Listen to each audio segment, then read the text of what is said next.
तो यहाँ ये परिच्छेद हमने पढ़ा था, यह कृष्ण भावनामृत आंदोलन वैदिक सिद्धांत के द्वारा पूर्णतः प्रमाणित है। तो ये क्या चर्चा कर रहे हैं प्रभुपाद? तो इसमें क्या बोलते हैं कि ये जो कृष्ण भावनामृत आंदोलन है, तो ये क्या है?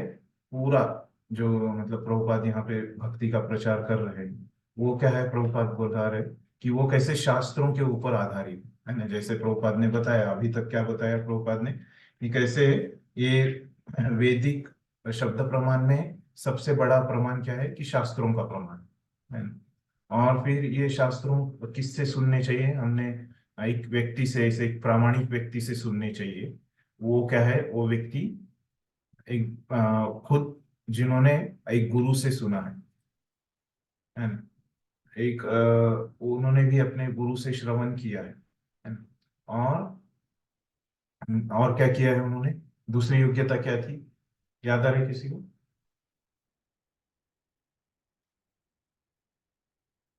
वो ब्राह्मण में स्थित है, परीक्षा प्रोजेक्ट। ऐसे हम बोलिए। दूसरा था कि उन्होंने जो वो ज्ञान है वो अपने लाइफ में भी उतारा हुआ, प्रैक्टिकल हाँ एप्लीकेशन किया हुआ होना चाहिए। हाँ हाँ। जी, उसमें वो दृढ़ है, ऐसे शब्द आया था है ना। अपने जीवन में उतारने के जो पद्धति है उसके लिए दृढ़ है ना। तो यहाँ पे ईशोपनिषद में जो शब्द आया था कि क्या है? ब्राह्मण में दृढ़ है ना। उसको हमने समझा था कि ब्राह्मण में दृढ़ मतलब क्या? कि वो अपने भक्ति में जीवन में उतारने के लिए भी क्या है? वो दृढ़ता से वो पालन करते हैं। बस उन्होंने ये थेरोटिकली समझा ही नहीं, बल्कि जीवन में उतारने के लिए भी क्या है? वो दृढ़ है। ऐसे हमने इससे पहले शायद से 9वें 10वें परिच्छेद में ऐसे देखा था हमने, है ना, कि किससे ऐसे सुनना चाहिए, है ना। ये अभी हमने पढ़ा था कि उन्होंने खुद भी गुरु, अपने गुरु से पढ़ा हुआ होना चाहिए। हाँ, इसी में देखिए, यही यहाँ पे ही वो वाक्य है, ये 12वें परिच्छेद के अंत में ही, है ना। यहाँ पे मैं दिखाता हूँ कि देखो यहाँ, उससे वैदिक संदेश को सही स्रोत से और सही ढंग से उन्होंने सुने होना चाहिए, है ना? यहाँ पे, और उसे ब्रह्म में दृढ़ता से स्थापित होना चाहिए। तो ऐसे व्यक्ति से हमको सुनना चाहिए। तो प्रभुपाद अभी बता रहे कि जो प्रभुपाद बातें बताते हैं, है ना, वो कैसे अ, जो है वो शास्त्रों पे आधारित है। तो उसके लिए प्रभुपाद यहाँ पे क्या बोलते हैं, पहला लाइन बताते हैं कि उसमें क्या बता रहे हैं प्रभुपाद, कि ये जो कृष्ण भावनामृत आंदोलन है, वो क्या है? पूरी तरह से, है ना, आधारित है ये वैदिक शास्त्रों के ऊपर। वैदिक वैदिक शोध का वास्तविक उद्देश्य कृष्ण की खोज करना है। और उसके बाद क्या बताते हैं कि अगर आपको कृष्ण की खोज करना है, तो क्या हो जाओगे? इतने सारे जो वैदिक शास्त्र है, अनगिनत अ, रूप।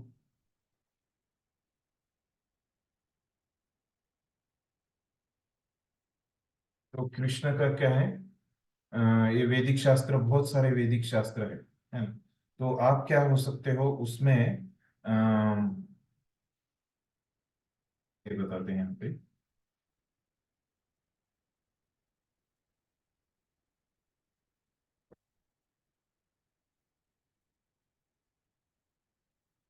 कृष्ण का जो स्वरूप है ना, उसके बारे में बता रहे हैं जो वैदिक शास्त्र, उसके बारे में प्रभुपाद बताते हैं कि वो कैसे गोलोक वृंदावन में है ना। ये कृष्ण का रूप अगर यहाँ पे बोलते हैं, कृष्ण का रूप आपको समझना है, तो क्या हो सकता है? आप भ्रमित हो सकते हो, है ना। क्योंकि बहुत सारा इसका वर्णन है ना। ये वैदिक शास्त्र कैसे है? बहुत विशाल है ना, समुद्र की तरह। तो ये अगर हमको खुद से इसका अभ्यास करना है ना, तो संभव है, लेकिन वो बहुत कठिन है ना। लेकिन आप क्या करते हो? किसी भक्त के माध्यम से, है ना, इससे अगर जान सकते हो, है ना, तो वो भक्त आपको क्या कर सकता है? बहुत आसानी से बता सकता है ना। खुद से जानने का प्रयास करोगे तो थोड़ा सा मुश्किल है। तो ये विषय यहाँ पे प्रभुपाद बताते हैं इस परिच्छेद में, है ना। तो मतलब विशेष करके क्या बताया कि कैसे कृष्ण ही क्या है? वेदों के निष्कर्ष है ना। जो वेद बताना चाहते हैं तो किसके बारे में बताना चाहते हैं? कृष्ण के बारे में बताना चाहते हैं। और कैसे कृष्ण के बारे में बताना चाहते हैं? जो वाले कृष्ण जो है ना, उसका वर्णन प्रभुपाद ने यहाँ पे किया है ना। वो अच्युत है और स्वरूप है ना? उसके बारे में बताया। और उनका घर गोलोक वृंदावन में है, वो कैसे सर्वत्र व्याप्त है। और उनकी उम्र कैसे, वो कैसे दिखते हैं 15 से 20 वर्ष। तो ऐसे कृष्ण के बारे में ये सब शास्त्र है। ये शास्त्रों से अगर आप कृष्ण को ढूंढना चाहते हो तो क्या हो सकता है, खुद से जानना कठिन है। इसीलिए आपको किसी व्यक्ति से सुनना पड़ेगा ना। तो ये इस 13वें परिच्छेद में प्रभुपाद ने समझा। तो उसके आगे वाला परिच्छेद लेते हैं। कोई पढ़िए प्रारंभ में 1 नंबर वाला। हरे कृष्ण प्रभु जी। प्रारंभ में केवल एक वेद था और उसके पढ़ने की आवश्यकता नहीं थी। लोग इतने बुद्धिमान होते थे एवं उनकी स्मरण शक्ति इतनी तीव्र होती थी कि एक बार आध्यात्मिक गुरु के मुख से सुनकर ही वे इसे समझ लेते थे। वे संपूर्ण तात्पर्य को तुरंत ही ग्रहण कर सकते थे। लेकिन 5,000 वर्ष पूर्व व्यासदेव ने इस कलयुग के लोगों के लिए वेदों का लिखित रूप प्रदान किया है। उन्हें पता था कि अंत तो गत्वा लोग अ, अप्यास अल्पायु होंगे। उनकी स्मरण शक्ति क्षीण होगी और उनकी बुद्धि इतनी तीव्र नहीं होगी। अतः मुझे इस वैदिक ज्ञान को लिखित रूप देकर शिक्षा देनी चाहिए। उन्होंने वेदों के 4 विभाग किए, ऋग, साम, अथर्व तथा यजुर। तब उन्होंने इन वेदों का कार्यभार अपने विभिन्न शिष्यों को सौंप दिया। तब उन्हें मनुष्यों की अल्पज्ञ श्रेणी, स्त्री, शूद्र तथा द्विज बंधु का ध्यान आया। उन्होंने स्त्री जाति, शूद्र जाति, श्रमिक तथा द्विज बंधु पर विचार किया। अ, द्विज बंधु वे हैं जो उच्च कुल में उत्पन्न तो होते हैं लेकिन सम्यक रूप से शिक्षित नहीं होते। ब्राह्मण परिवार में उत्पन्न मनुष्य को यदि ब्राह्मण के रूप में योग्यता प्राप्त नहीं है तो वह द्विज बंधु कहलाता है। वैसे लोगों के लिए उन्होंने महाभारत का, जिसे भारत का इतिहास कहते हैं, तथा 18 पुराणों का संकलन किया। इस तरह सारे पुराण, महाभारत, चारों वेद तथा उनके उपनिषद, ये सब वैदिक साहित्य के अंश, उपनिषद वेदों के अंश हैं। तत्पश्चात व्यासदेव ने विद्वानों तथा दार्शनिकों के लिए समस्त वैदिक ज्ञान का सार वेदांत सूत्र के रूप में प्रस्तुत किया। यह वेदों का अंतिम वचन है। वो देखिए, अभी ये 14वें परिच्छेद में क्या बोल रहे प्रभुपाद, कि कैसे प्रारंभ में एक ही वेद था। हाँ, यानी एक ही वेद था और उसके बाद में कितने किए? 4 वेद किए, है ना। तो इसका कारण भी हमने देखा था पहले, कि कैसे लोगों अल्पायु होंगे और उनकी स्मरण शक्ति जो है ना, वो क्षीण हो जाएगी, है ना।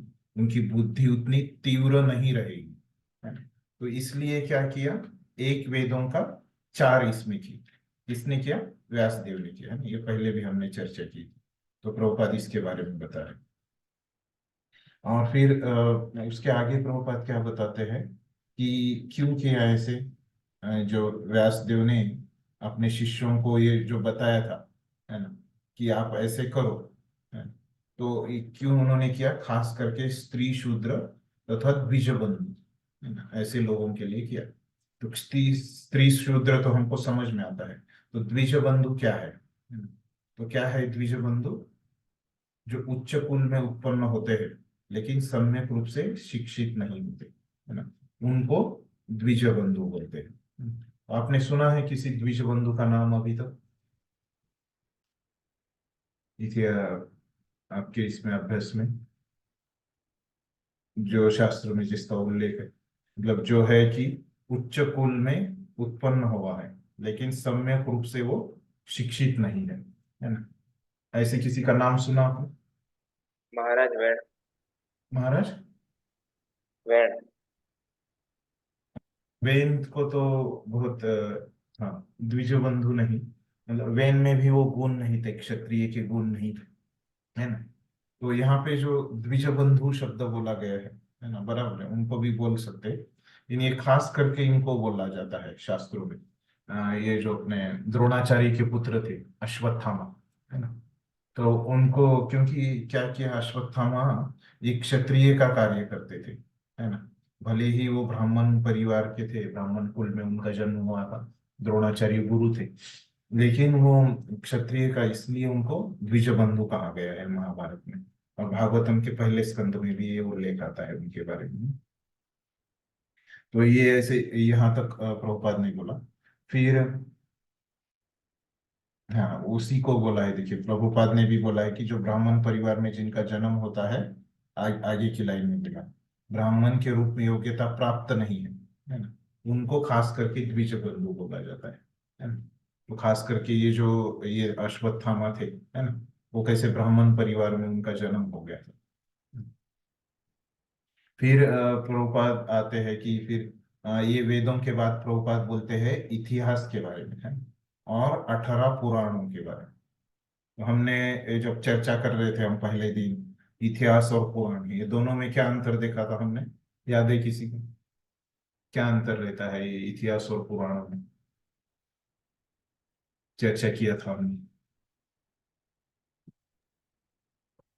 ये कृष्ण बोलते हाँ बोलिए। फिर जैसे पुराणों में 5 चीजों के बारे में बताया गया है। बराबर। तो और इतिहास में क्या रहता है?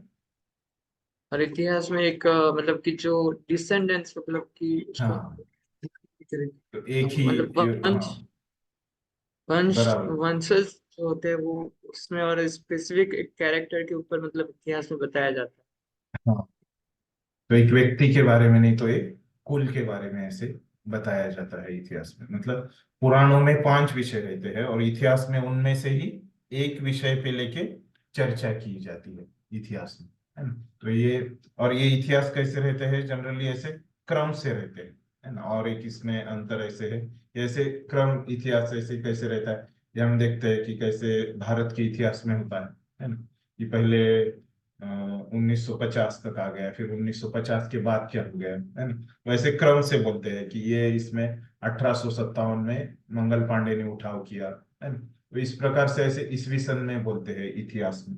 और ये पुराणों में क्या बोलते हैं कि कैसे सब उसमें भी ये रहता है, भूतकाल की घटनाएं रहती है, लेकिन कभी बोलेंगे 2000 की बात बोलेंगे, और कभी 1700 की बोलेंगे, फिर कभी 800 की बोलेंगे, ऐसे ऊपर नीचे रहता है पुराणों में, है ना?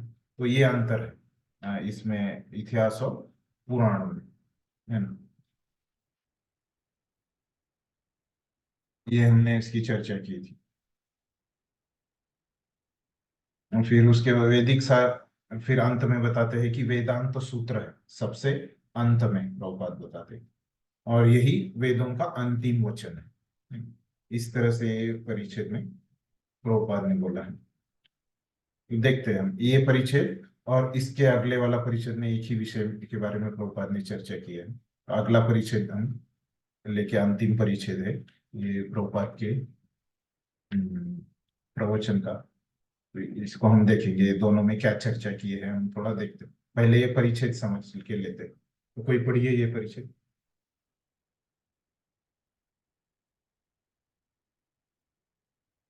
और भी इसी में अपना टाइम जाता है थोड़ा सा।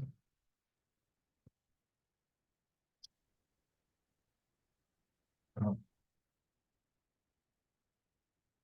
व्यासदेव ने अपने गुरु नारद जी से, नारद जी के आदेश से ज्ञान सूत्र की रचना की, लेकिन फिर भी वे संतुष्ट नहीं हुए। यह एक लंबी गाथा है जिसका वर्णन श्रीमद् भागवत में हुआ है। व्यासदेव अनेक पुराणों तथा उपनिषदों का संकलन कर लेने के बाद और यहाँ तक कि वेदांत सूत्र लिखने के बाद भी पूर्णतया संतुष्ट नहीं थे। तब उनके गुरु नारद जी ने आदेश दिया, तुम वेदांत की व्याख्या करो। वेदांत का अर्थ है चरम ज्ञान, और चरम ज्ञान कृष्ण है। कृष्ण कहते हैं कि समस्त वेदों में मनुष्य को कृष्ण को ही जानना चाहिए। वेदांत कृत वेद विद एव चाहम। कृष्ण कहते हैं, मैं वेदांत का संकलन करता हूँ और वेदों का ज्ञाता भी मैं ही हूँ। अतएव चरम लक्ष्य तो कृष्ण है। वेदांत दर्शन के समस्त वैष्णव भाष्यों में इसकी व्याख्या की गई है। हम गौड़ीय वैष्णवों का वेदांत दर्शन पर हमारा अपना भाष्य है, जो गोविंद भाष्य कहलाता है और बलदेव विद्याभूषण द्वारा प्रणीत है। इसी प्रकार रामानुजाचार्य कृत भाष्य है और मध्वाचार्य का भी भाष्य है। शंकराचार्य का भाष्य ही एकमात्र भाष्य नहीं है। वैसे तो वेदांत के अनेक भाष्य है, लेकिन क्योंकि वैष्णवों ने वेदांत भाष्य प्रथम प्रस्तुत नहीं किया, अतएव लोगों में यह भ्रम बना हुआ कि शंकराचार्य द्वारा लिखित वेदांत भाष्य ही एकमात्र भाष्य है। इसके अतिरिक्त स्वयं वेद व्यास ने पूर्ण वेदांत भाष्य श्रीमद् भागवत लिखा है। श्रीमद् भागवत भी वेदांत सूत्र के प्रथम वाक्य से प्रारंभ होता है, जन्माद्यस्य यतः। इस जन्माद्यस्य यतः की पूर्ण विवेचना श्रीमद् भागवत में हुई है। वेदांत सूत्र केवल इतना ही इंगित करता है कि परम सत्य या ब्रह्म क्या है। परम सत्य वह है जिससे प्रत्येक वस्तु उद्भूत है, यह सारांश है। किंतु श्रीमद् भागवत में इसकी विशद व्याख्या है। यदि प्रत्येक वस्तु परम सत्य से उद्भूत है, तो उस परम सत्य की प्रकृति क्या है, इसकी व्याख्या श्रीमद् भागवत में की हुई है। परम सत्य को चेतना या भावनामुक्त स्वरूप होना चाहिए। वे स्वराट अतः स्वतः तेजमान है। हम अन्यों से ज्ञान प्राप्त करके अपनी चेतना तथा ज्ञान को विकसित करते हैं, लेकिन भगवान के लिए कहा गया है कि वे स्वराट है। वैदिक ज्ञान का संपूर्ण सार वेदांत सूत्र है और इस वेदांत सूत्र की व्याख्या लेखक ने स्वयं ही श्रीमद् भागवत में की है। अंत में हमारा निवेदन है कि लोग वैदिक ज्ञान की व्याख्या समझना चाहते हैं, वे उसे श्रीमद् भागवत तथा भगवत गीता से समझाने का प्रयास करें। धन्यवाद। तो ये परिच्छेद में क्या बोल रहे हैं?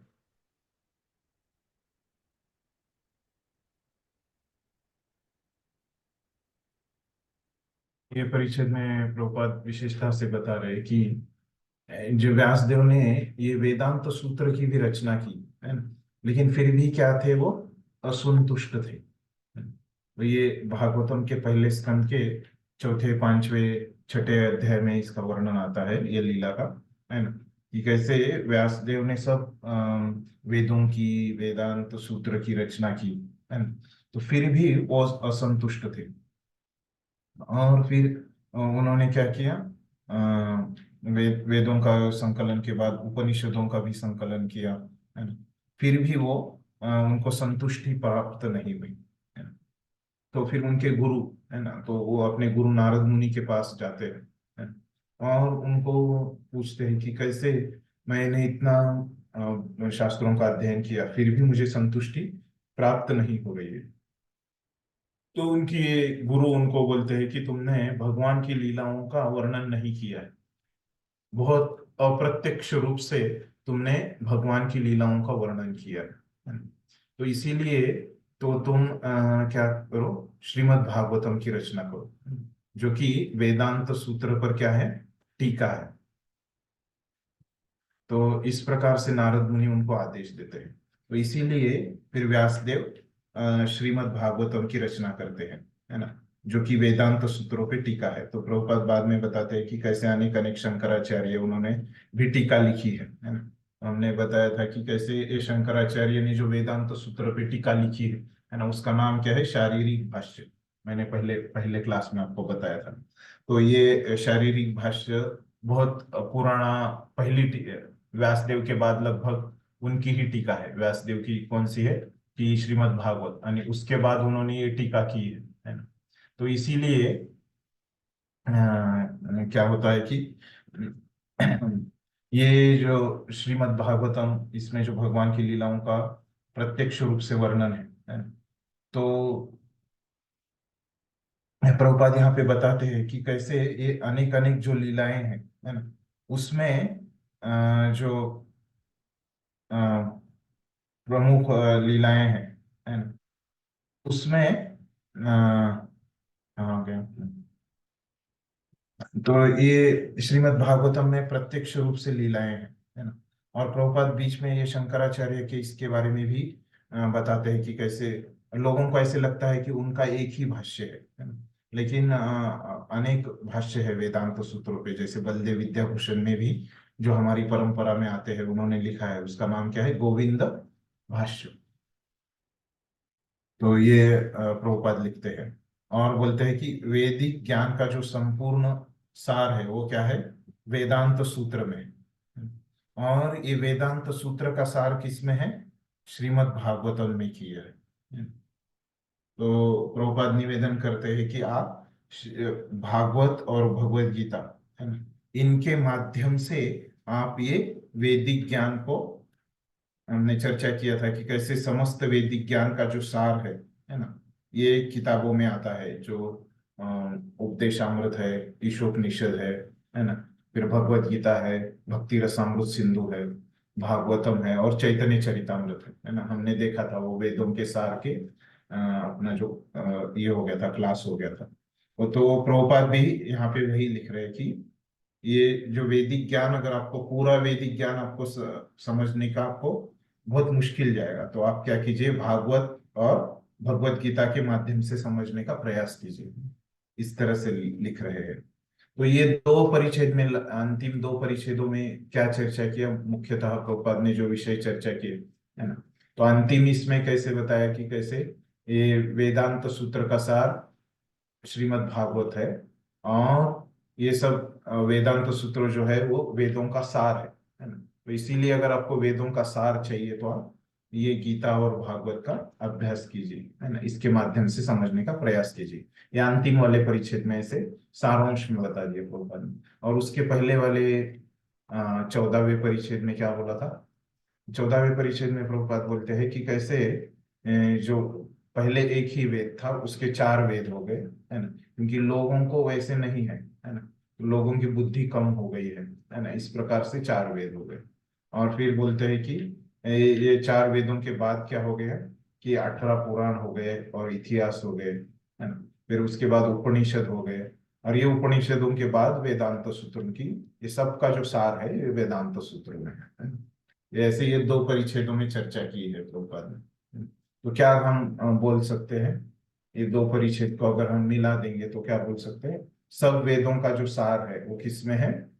भगवत गीता और श्रीमद् भागवतम में है ना? क्योंकि शुरुआत प्रभुपाद ने ये परिच्छेद की कहाँ से की है? वेदों से की है ना। और अंत में उन्होंने निष्कर्ष क्या दिया? ये वेदों का जो सार है वो क्या है? गीता भागवत में हमको मिलता है। तो ये ऐसे, तो यहाँ पे हमने ये पूरा प्रवचन जो है प्रभुपाद का चर्चा किया, है ना।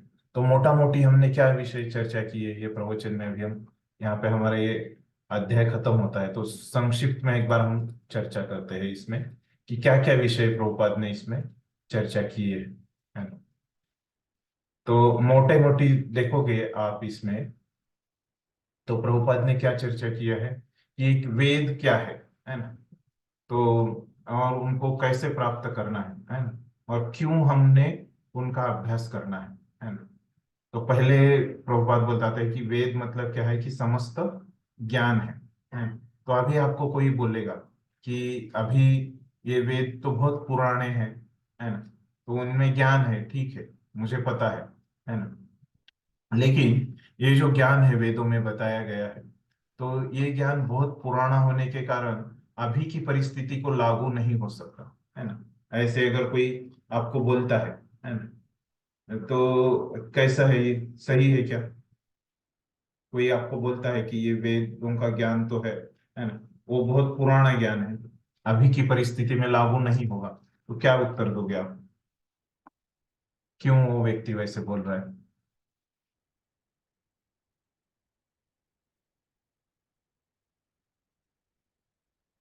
आपको किसी ने प्रश्न पूछा कि इतना पुराना वो वेदियों का ज्ञान है, हजारों साल पुराना है, अभी की परिस्थिति में वो कैसे काम आएगा कि नहीं आएगा, अभी की परिस्थिति में कुछ नया वेद होना चाहिए। हरे कृष्ण। हम्म, बोलिए। प्रभु जी, इसमें अगर कोई ऐसा पूछता है तो ऐसा उत्तर दे सकते हैं कि वेदों में जो मुख्य समस्याएं बताई गई है, जन्म, मृत्यु, जरा और व्याधि। तो जन्म, मृत्यु, जरा और व्याधि आज भी होते हैं। तो जो जिन प्रॉब्लम के बारे में जो सब्जेक्ट मैटर्स डिस्कस किए गए, वो आज भी हो हम्म, रहे हैं। आज लोग मरना बंद नहीं हो गए। आज भी जन्म होता है, आज भी लोगों को व्याधि आती है। So it is relevant today also. और ये 4 इटरनल प्रॉब्लम्स है जो जीव, ये प्रलय आने के बाद भी ये सब खत्म नहीं होने वाला है। तो ये हमेशा के लिए रेलेवेंट है, ये बातें। ठीक, धन्यवाद। बराबर है, प्रभु जी ने क्या बोला कि कैसे उसमें जो उपाय दिए हैं वेदों में, है ना, तो क्या है वो कि उसमें जो विषय है ना, कि हमारे अभी भी उसका संदर्भ आता है, जैसे खास करके ये जो 4 समस्या है ना, उसका वहां पे विशेषता से वर्णन किया गया है। और क्या बता सकते हैं आप, आपको हरे पूछेगा कृष्णा। तो। हाँ, बोलिए। जैसे ये जो शास्त्रों का संकलन किया है, तो हम्म। ऐसे व्यक्ति ने किया है जो अल्पज्ञ नहीं थे। आजकल का जो नॉलेज होता है जो टेम्पोररी, तो लेकिन ये जो इसका संकलन जिन्होंने किया है वो भूत, भविष्य और वर्तमान तीनों से परिचित थे। और इन्होंने मतलब कि भविष्य को देखकर ये जो है शास्त्रों की रचना की है। तो इसीलिए वो एकदम रेलेवेंट भले ही वो पहले की होगी, लेकिन वो हमारी बाद में आने वाली जरूरतों को जानते थे, है ना। जैसे हमने देखा कि व्यासदेव ने जाना कि ये कलयुग के लोग इतना स्मरण नहीं रख पाएंगे, है ना, तो इनको लिख के देना पड़ेगा, है। तो वो त्रिकालदर्शी होने के मतलब बाद कारण वो जानते थे कि इनको क्या क्या समस्याएं भविष्य में आने वाली। तो धन्यवाद, आपने ठीक तरह से बताया। फिर हम ऐसे अगर कोई बोलता है, तो ऐसे अगर शास्त्रों में इसको कैसे बताया है कि कैसे पहले भी क्या था, सूर्य था, है ना, हजारों साल पहले भी सूर्य था। तो वैसे कुछ चीजें जो है वो बदलती नहीं है ना। और ये हजारों साल पहले भी वेद है ना, और अभी भी वेद है। और हजारों साल पहले भी सूर्य था और अभी भी सूर्य है ना। इस तरह से उसका उल्लेख किया गया है शास्त्रों में ना। आपने भी बताया, वो भी प्रैक्टिकल रूप से वो भी सही है। इस तरह से बताते हैं, तो ये वेद अभी भी कैसे लागू होते हैं, है ना? इसका वर्णन शास्त्रों में ऐसे है। तो फिर बाद में हमने चर्चा की थी कैसे ये 4 दोषों के बारे में चर्चा की थी, है ना। तो एक भक्त ने बहुत मैंने एक भक्त से सुना कि वो बता रहे थे कि कैसे ये 4 दोष जो है ना, इसका बहुत अच्छा उन्होंने एक स्पष्टीकरण दिया। तो क्या बोल रहे थे वो, तो पहले हमारी इंद्रियां अपूर्ण है ना। इसके कारण क्या होता है कि हम देख नहीं पाते भगवान को, है ना। तो हमने देखा कि हमारी इंद्रियां पूर्ण होने की वजह से हम भगवान को देख नहीं पाते। तो लोग क्या बोलते हैं, तो भगवान उनको दिखते नहीं, तो क्या बोलते हैं वो, भगवान अस्तित्व में ही नहीं है, भगवान का अस्तित्व नहीं है ना। तो ऐसे बोल के वो क्या करते हैं, गलती करते हैं। और ये उनकी इंद्रियां पूर्ण होने के कारण, और वो गलती क्या है, कि वो उनकी इंद्रियां अपूर्ण है तो उनको दिखता नहीं कि कैसे भगवान नहीं है, है। तो वो उसकी वजह से वो क्या सोचते हैं कि फिर कि भगवान ही अस्तित्व में नहीं है, इस प्रकार की वो गलती करते हैं। फिर वो गलती करने के बाद क्या करते हैं, वो भ्रम में गिर जाते हैं कि वो सोचते हैं कि कैसे वो फिर अभ्यास करते हैं कि कैसे बंदरों से, बंदरों का जो हड्डियों का ये था, रचना था, और ये आदमियों का हड्डियों का रचना कैसे आपस में थोड़ा मिलता जुलता है। और ऐसे वो अनुमान से क्या करते हैं, फिर भ्रमित हो जाते हैं और फिर निष्कर्ष पे आ जाते हैं, है ना, कि अपने मनोधर्म से निष्कर्ष पे क्या आ जाते हैं कि कैसे जो मनुष्य है वो बंदरों से ही बना है ना। और फिर क्या करते हैं, फिर इससे उनकी क्या होती है, दूसरों को धोखा देने की प्रवृत्ति, उनकी समझ वैसे हो जाती है कि भगवान अस्तित्व में नहीं है और जो आदमी है वो बंदरों से आया है, उनकी समझ वैसे हो जाती है। और फिर वो क्या करते हैं, इसका प्रचार करके क्या करते हैं, दूसरों को भी इससे धोखा देते हैं, है ना? तो इस प्रकार से बहुत अच्छे से उन्होंने ये चार जो ये दोष है इनका संबंध लगाया था। फिर धोखा देके दूसरों को भी बताते हैं कि कैसे ऐसे कुछ काल्पनिक वो कथाएं लिखते हैं कि कैसे जो आदमी है वो बंदरों से आया, है ना।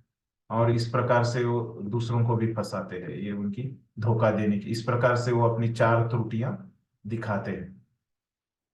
तो फिर हमने देखा कि कैसे प्रभुपाद वेदों के बारे में बताते हैं, वो तीन प्रमाणों के बारे में बताते हैं, प्रत्यक्ष, अनुमानव, शब्द प्रमाणों के उसके बारे में। तो देखिए अ, तो इसमें से प्रभुपाद बताते हैं कि कैसे शब्द प्रमाण जो है वो सर्वश्रेष्ठ है ना। और उसके बाद जो है ये शब्द प्रमाण में किसका प्रमाण, कृष्ण का शब्द प्रमाण को सर्वश्रेष्ठ है।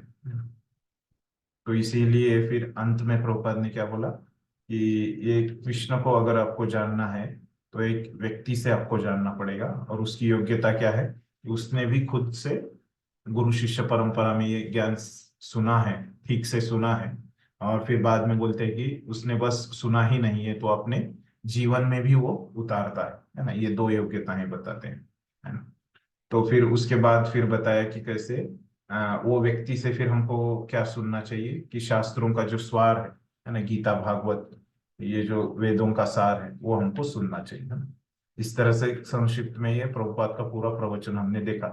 लगभग 15 पैराग्राफ है इसमें, तो सब इसमें किसी को कुछ प्रश्न है? हम आगे बढ़ते हैं, नहीं है तो देखिए। तो अभी यहाँ पे प्रभुपाद का यहाँ पे इंट्रो, हाँ बोलिए। गुरु जी, जैसे आपने कहा कि जो श्रुति से जो ज्ञान होता है, जो हायर अथॉरिटी से आता है, तो हम अगर गुरु शिष्य परंपरा में ज्ञान ले किसी बोनाफाइड गुरु से, तो ही हम राइट नॉलेज गेन कर सकते हैं। लेकिन कुछ ऐसे जो सो कॉल्ड सेल्फ रियलाइज्ड लोग होते हैं, वो ऐसा कहते हैं कि हमने किसी स्क्रिप्चर से या किसी गुरु से ज्ञान प्राप्त नहीं किया, हमने बस मेडिटेशन करके या तपस्या करके हमें ज्ञान प्राप्त हुआ। तो मतलब वो ऑथोराइज्ड माना जा सकता है कि नहीं? तो देखिए हमने देखा कि वो वैसे उनमें त्रुटियां हैं ना। तो जिस व्यक्ति बोल रहे हैं कि मैं हम ध्यान किया, हमने तपस्या किया, है ना, और ये खुद से ज्ञान प्राप्त किया हमने, है ना, तो ये पद्धति ही नहीं है। हमने देखा कि ज्ञान प्राप्त करने की पद्धति क्या है कि आपको सुनना पड़ेगा गुरु से, है ना। शास्त्रों से आपको सुनना पड़ेगा। पहले कृष्ण के बारे में आपको सुनना पड़ेगा। फिर वो क्या होता है, सुनने के बाद वो जब आप जीवन में उतारते हैं, है ना, जब आप ये कृष्ण के बारे में सुनते हैं, गुरु से सुनते हैं, उसके बाद जो वो उसमें भक्ति में भी तपस्याएं होती है ना। जैसे वो सुनने के बाद जो तपस्या करती है, उससे क्या होता है, वो दिव्य ज्ञान हृदय प्रकाशित हो जाता है ना। हृदय में प्रकाश होता है ज्ञान। तो ये पद्धति है ना। ऐसे तभी लोग तो कुछ भी बोलेंगे कि मैंने ऐसे किया है, वैसे किया, मतलब हमने ये देखा कि ये शास्त्रों की पद्धति ऐसे है ना। तो लोग अगर बोल रहे हैं कि, तो प्रभुपाद को भी ऐसे लोग जब पूछते थे कि ये व्यक्ति ने ऐसे बोला, ये व्यक्ति ने ऐसे बोला, है ना, तो प्रभुपाद बोलते थे कि उसका फिर तत्व ज्ञान क्या है ना। प्रभुपाद ऐसे प्रश्न पूछते थे, जब प्रभुपाद के शिष्य उनको पूछते थे कि ये व्यक्ति का फिलोसॉफी ऐसे है, उस व्यक्ति का फिलोसॉफी ऐसे है, तो प्रभुपाद बोलते थे कि क्या फिलोसॉफी, वो क्या बोलता है ना। वो फिलोसॉफी से देखते थे फिर वो व्यक्ति का सही है या गलत है ना। फिलोसॉफी वो क्या बोलता है वो व्यक्ति, है ना? उस तरह से। तो अभी ये जो व्यक्ति बोल रहा है कि मुझे इस प्रकार से ज्ञान प्राप्त हो गए, ऐसे उसका फिलोसॉफी, तो ये तो हम देखते हैं कि, लेकिन शास्त्रों का तत्व ज्ञान ऐसे नहीं है। तो शास्त्रों में क्या बोला है कि पहले आपको श्रवण करना चाहिए, फिर बाद में आपको वो अभ्यास अपने जीवन में उतारने के लिए तपस्या करना चाहिए। पहले ही आपको पता ही नहीं कहाँ पे तपस्या करनी है ना। नहीं तो हम देखते हैं, आपने देखा होगा कि कैसे लोग अनेक अनेक वो सुई टोचते हैं अपने शरीर में, है ना, किधर भी ऐसे अपने जीवा को ऐसे छेद देते हैं, है ना। तो उस प्रकार की जो तपस्या है ना, वो तमोगुनी तपस्या बोला गया है ना। तो अगर कोई बोलता है कि वैसे मैंने तपस्या की और मुझे वैसे ज्ञान की प्राप्ति हो गई है, तो वो बताया नहीं गया है भगवत गीता में और वेदों में। वेदों में वगैरह फिर तपस्या भी कैसे करना है ये भी बताया गया है।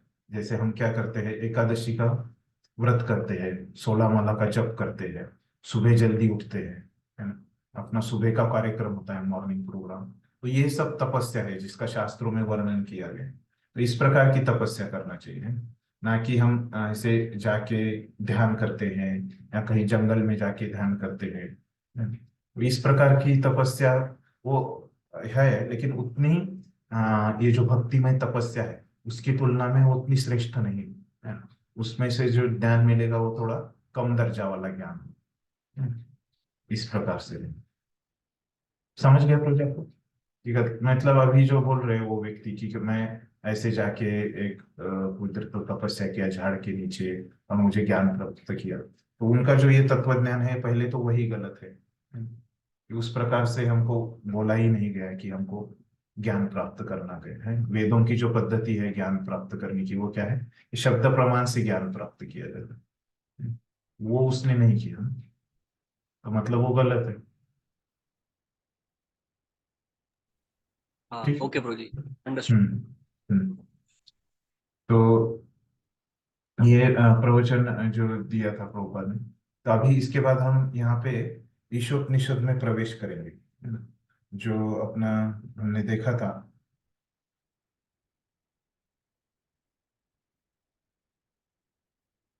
तो यहाँ पे ईशोपनिषद में देखिए ये 18 उसमें मंत्र है, और इसमें से उसके बाद क्या है, ईश स्तुति, है ना। ये हमने वेदों की शिक्षाएं प्रभुपाद का देखा, ये ईश स्तुति। तो ये ईश स्तुति को क्या बोला गया है ईशोपनिषद में, एक मंगलाचरण बोला गया है ना। तो ये मंगलाचरण जो है वो ईशोपनिषद का भाग नहीं है ना। ये ईश स्तुति जो है ना, मंगलाचरण, तो ये ईशोपनिषद का भाग नहीं है। तो कैसे कोई भी ग्रंथ शुरू होने से पहले क्या किया जाता है, कोई मंगलाचरण किया जाता है ना। तो ये क्या होता है मंगलाचरण, जैसे हमने अपनी कक्षा शुरू करने से पहले भी प्रार्थनाएं की, है ना। तो ये भी क्या है, मंगलाचरण है ना। और तो ये मंगलाचरण क्या होता है हम देखेंगे पहले। तो ये मंगलाचरण का जो उल्लेख है कि मंगलाचरण क्या होता है और ये शुरू में क्यों करना चाहिए, है ना। तो ये चैतन्य चरितामृत में दिया है ना। तो चैतन्य चरितामृत के आदि लीला के पहले अध्याय के 20वें श्लोक में आता है ना। तो मेरे पास हिंदी चैतन्य चरितामृत की सॉफ्ट कॉपी नहीं है, तो मैं ये जो श्लोक है इंग्लिश में ही दिखाता हूँ। हम इसका अर्थ इसका आसान है, बंगाली शब्द है। तो ये देखिए चैतन्य चरितामृत के आदि लीला के पहले अध्याय के 20वें श्लोक में बोला जाता है कि हम पहले जान लेंगे कि क्या रहता है ये मंगलाचरण। क्या बोल रहे हैं यहाँ पे कृष्णदास कविराज गोस्वामी, बोल रहे हैं कि ग्रंथेर आरंभे, आरंभे मतलब शुरू में। तो ग्रंथ के आरंभे में क्या रहता है, ग्रंथेर आरंभे करी मंगलाचरण, गुरु वैष्णव भगवान तीनेर स्मरण, है ना। तो ये मंगलाचरण कहाँ होता है, ग्रंथ के आरंभ में होता है ना। और इसमें क्या होता है, ये मंगलाचरण में गुरु वैष्णव और भगवान, है ना, तीनेर स्मरण, हाँ, ये तीनों का इसमें स्मरण किया जाता है। फिर आगे क्या बताते हैं, तीनेर स्मरण है विघ्न विनाशन, अनायासे है निज वांछित पूरण। तो ये तीनों का स्मरण करने से क्यों करना चाहिए, आपको कोई बोलेगा ये तीनों का स्मरण क्यों करना चाहिए ग्रंथ के आरंभ में, है ना, अंत में क्यों नहीं करना चाहिए, है ना? तो आरंभ में करना चाहिए, क्यों, क्या होता है कि जो ग्रंथ का अभ्यास करने में जो विघ्न आने वाले हैं, है ना, तो उसका क्या हो जाता है, विनाशन। मतलब जैसे भौतिक जगत में तो क्या है, विघ्न आते ही रहते हैं, है ना। तो ये जो विघ्न आने वाले हैं, है ना, जो वो ग्रंथ का जो हम पढ़ाई करने वाले हैं, वो पढ़ाई में जो विघ्न आने वाले हैं वो नष्ट हो जाते हैं, विनाशन हो जाता है। फिर क्या हो जाता है, अनायासे, अनायासे मतलब बहुत आसानी से, है ना, बहुत आसानी से, निज वांछित पुराण। तो मतलब क्या हो जाता है कि बहुत आसानी से क्या हो जाता है, वांछित, मतलब जो हमारा वहां पे जिस इच्छा से हम वो कार्य कर रहे हैं, है ना, वो क्या हो जाएगा, पूर्ण, मतलब पूरा हो जाएगा, इस तरह से बोलते हैं। तो इसलिए हम ये मंगलाचरण करते हैं। उसके आगे क्या बोलते हैं, से मंगलाचरण है त्रिविध प्रकार, है ना। तो ये मंगलाचरण में क्या होता है, तीन प्रकार होते हैं, है ना। क्या पहला प्रकार क्या होता है, वस्तु निर्देश, आशीर्वाद और नमस्कार। तो मतलब क्या है, ये वस्तु निर्देश मतलब क्या है कि वो ग्रंथ में हम किस चीज का अभ्यास करने वाले हैं, वो है, वहां पे रहता है। फिर आशीर्वाद, मतलब हम आशीर्वाद की प्रार्थना उसमें करते हैं, और फिर हम वहां पे नमस्कार करते हैं, है ना? तो इस प्रकार से वो बताते हैं, है ना, कि मंगलाचरण वो ग्रंथ के आरंभ में होता है। क्यों ग्रंथ के आरंभ में होता है, क्योंकि हम इसमें क्या करते हैं, गुरु वैष्णव और भगवान को क्या करते हैं, ये तीनों का स्मरण करते हैं। और क्यों उनका स्मरण करते हैं, क्योंकि उसमें जो विघ्न आने वाले हैं, है ना, ग्रंथ के अध्ययन में, वो नहीं आते, है ना, वो चले जाते हैं, उनका विनाशन हो जाता है। और फिर आसानी से क्या हो जाता है, जो इच्छा के लिए हम ये इसका ग्रंथ का अभ्यास कर रहे हैं, है ना, वो पूरा हो जाता है ना? ये बताते हैं। फिर आगे क्या बताते हैं कि ये मंगलाचरण में तीन प्रकार होते हैं, वस्तु निर्देश, मतलब इसमें वो किताब का क्या दिया रहता है, विषय वस्तु दिया रहता है, उद्देश्य दिया, विषय दिया रहता है, वस्तु निर्देश। फिर आशीर्वाद, फिर आशीर्वाद की याचना करते हैं या नमस्कार करते हैं, है ना। तो इसीलिए ये मंगलाचरण किया जाता है। तो वैसे ही अभी ये मंगलाचरण यहाँ पे है, हाँ, हम जो अभी ये अभ्यास करने वाले हैं, है ना? तो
हम ये श्लोक पढ़ते हैं।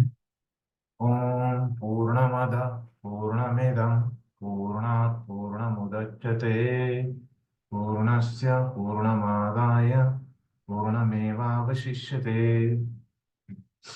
तो क्या बोल रहे हैं इसमें, ओम, तो ओम पूर्ण,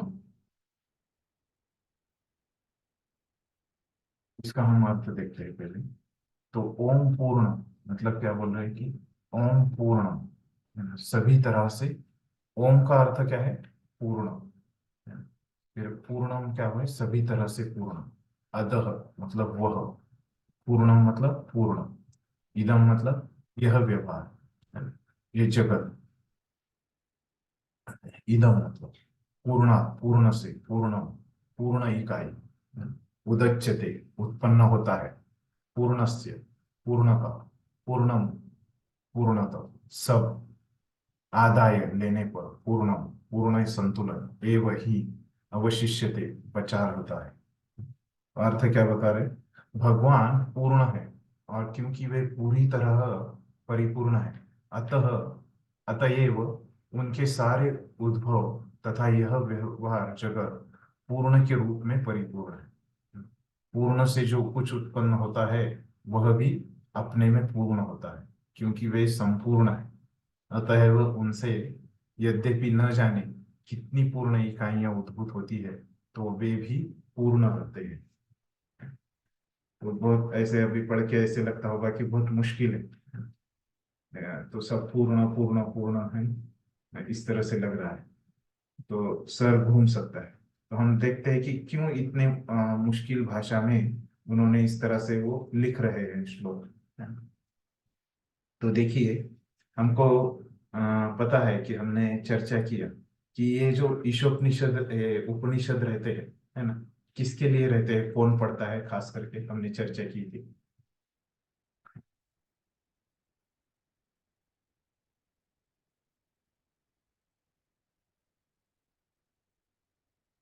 पढ़ता है, हाँ बताइए कुछ।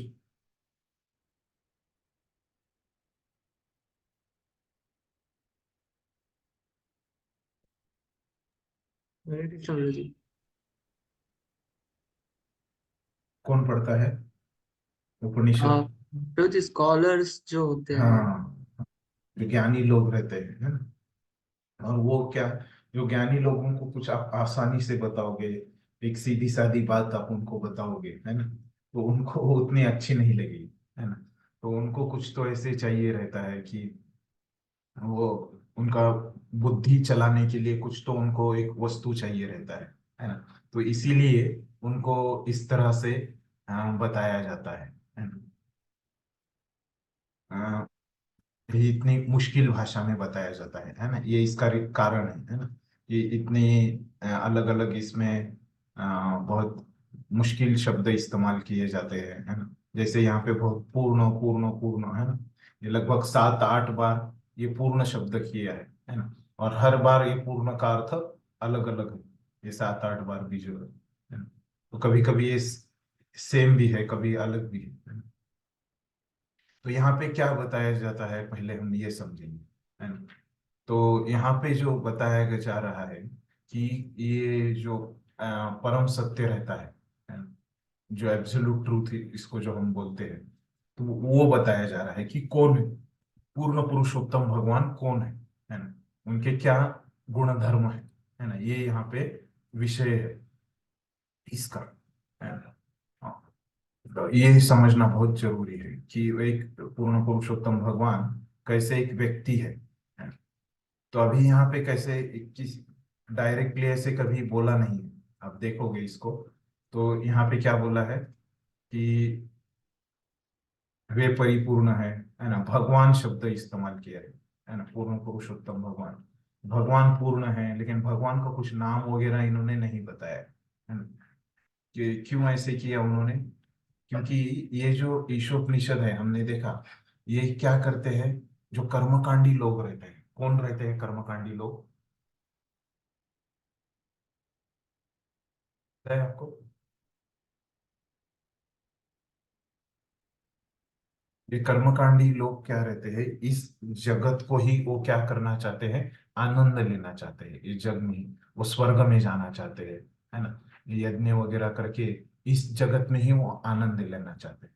और इनके ऊपर कौन रहते हैं, कर्मियों कर्मकांडियों के ऊपर जो ज्ञानकांडी लोग, है ना, कि वो क्या करते हैं, कि ऐसे ये स्पेकुलेशन करते रहते हैं, है ना, तर्क वितर्क करते रहते हैं शास्त्रों के ऊपर।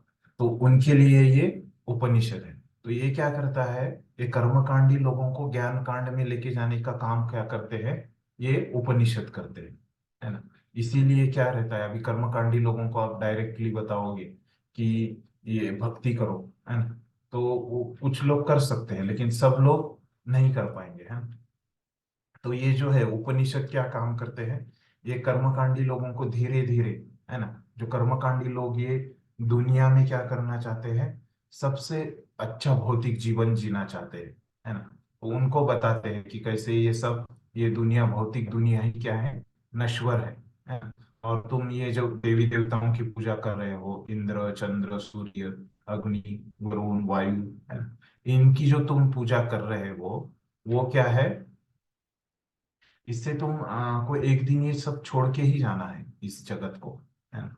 तो इसीलिए ये उपदेश में क्या किया जाता है कि ये सब जो भौतिक चीजें हैं, है ना, उसको छोड़ने के बारे में बहुत ज्ञान दिया जाता है ना। उसके बाद वो क्या करते हैं, वो परम सत्य के बारे में ऐसे बताते हैं, परम सत्य बोलते हैं, भगवान बोलते हैं, है ना। इस तरह से उनकी पद्धति रहती है ये उपनिषदों में सिखाने की। तो आप क्या, कैसे इनका संबंध रहता है, तो अगर आप समझोगे कि आपको ये पता है, अ, ये एक्स एक्सिस और वाई एक्सिस ऐसे पता है आपको, इधर कैसे रहता है, ये निगेटिव एक्स एक्सिस रहता है ना, इधर एक पॉजिटिव एक्स एक्सिस है। तो इधर आप देखोगे, ये अगर आप कर्मकांडी लोग इधर समझोगे आप, है ना, ये कर्मकांड इधर आप समझोगे, तो ये अगर निगेटिव में समझोगे, तो ये जो जीरो रहता है यहाँ पे, है ना, दिख रहा है सबको, है ना। तो इनको ज्ञान कांडी आप बोल सकते हैं, है ना? तो ये ईशोपनिषद क्या करते हैं, एक ये निगेटिव में जो है कर्मकांडी, इनको ये यहाँ तक लेके आते हैं, ज्ञान कांड तक, जीरो तक, है ना। और फिर ये पॉजिटिव में क्या रहते हैं, भक्त लोग रहते हैं। और फिर यहाँ पे लेके आने के बाद उनको धीरे धीरे भगवान के बारे में, भक्ति के बारे में इस तरह से वो बताते हैं, है ना। तो ऐसे रहता है ये कर्मकांड, ज्ञान कांड। तो ये उपनिषद का काम क्या है कि ये कर्मकांडियों को ज्ञान, ये जीरो तक लेके आना, है ना, ज्ञान कांड तक, है ना, फिर बाद में उनको भक्ति का ज्ञान देना।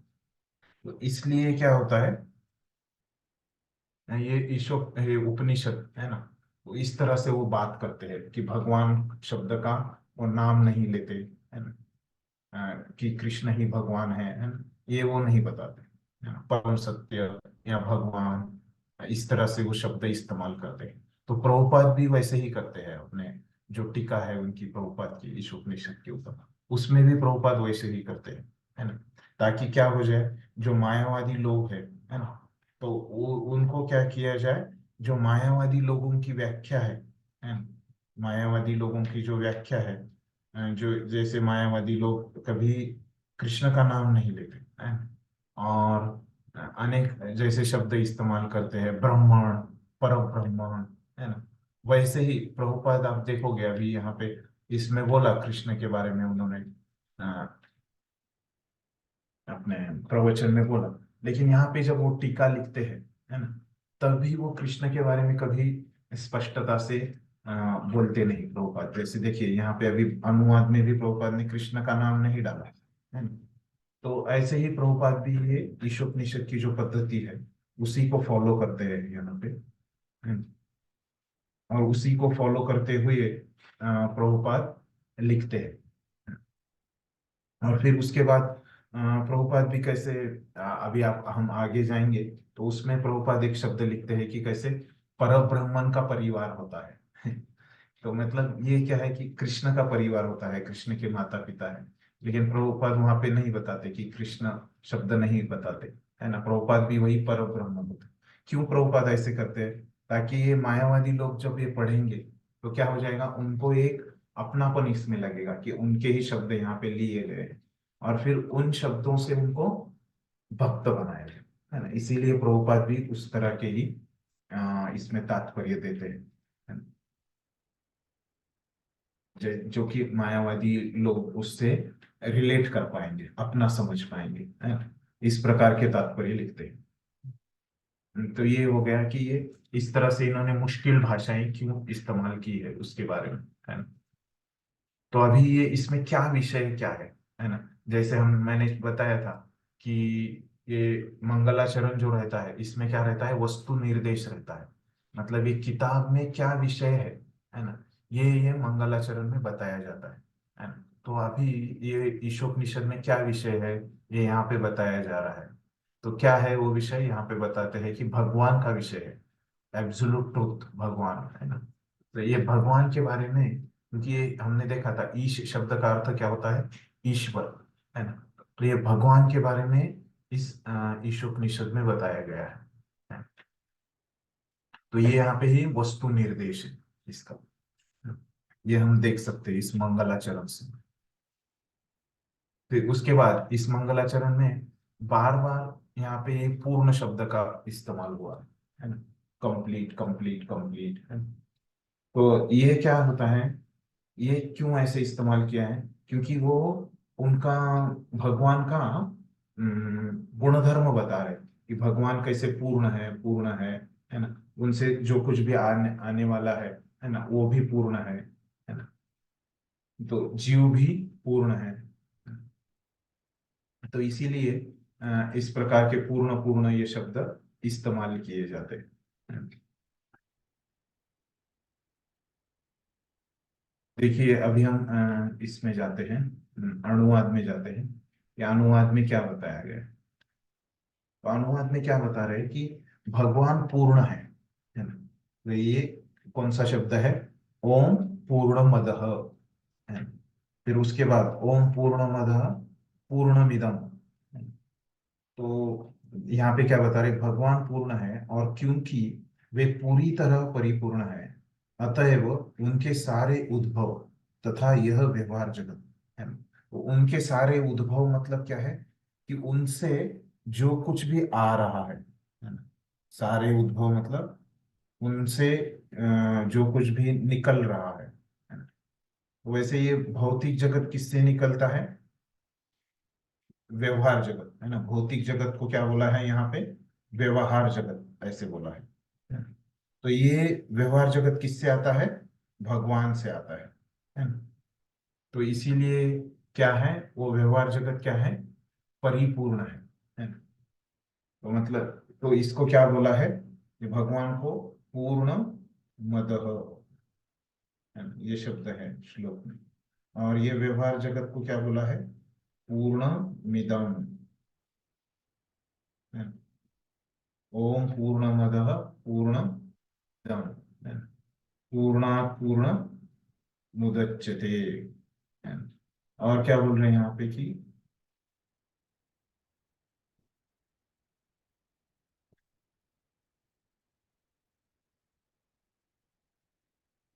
ये हो गया ओम पूर्णमद और पूर्णमिदम, है ना। पूर्णात फिर क्या बोल रहे हैं, कि पूर्णात पूर्ण मुदच्यते, और ये पूर्ण से पूर्ण की उत्पत्ति होती है ना। इस प्रकार से बोल रहे हैं, है ना। तो ये भगवान पूर्ण है, ये पूर्ण से क्या हो गया, वो परिपूर्ण है ये बताया, है ना। भगवान परिपूर्ण है ये बताया। और फिर भगवान परिपूर्ण है तो क्या हो गया, उनसे जो ये निकल रहा है ना, ये भौतिक जगत, वो भी क्या है, व्यवहार जगत, वो भी क्या है, पूर्ण है। ये पहली लाइन समझ गई सबको, कि ओम पूर्णमद, पूर्णमद मतलब कौन है, भगवान है।